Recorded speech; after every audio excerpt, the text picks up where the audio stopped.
Hi everyone, this is for Lisa here with Homebody. In this video, I'm taking you along with me as I refresh my bed.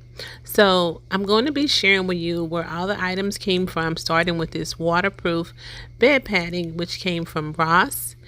And I think it was like $27.99. Then I'm going to be using these sheets that also came from Ross. I think they were $17.99. And I'm going to be using a coverlet that actually came from Home Goods. It was on clearance. And then I have a comforter that also came from Home Goods. My decorative pillows that you're going to see actually came from Zgallerie. My bed tray that I'm going to be using is a DIY. However, the base of the tray actually came from Ross. And that's pretty much it. Oh, I'm also going to be using a throw on my bed. It's going to be an ombre throw that came from Zgallerie. It was on clearance when I purchased it. Actually, it wasn't on clearance. It was on sale when I purchased it. I think I may have paid like 50% off of the throw. So I'm just going to go ahead and let you enjoy this video. And again, this is just of the bed. I'm going to do a tour of the room probably in my next video, but this is just of the bed, so I'm not going to be showing the whole room or anything like that. So I'll see you guys in my next video. Bye.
Thank you.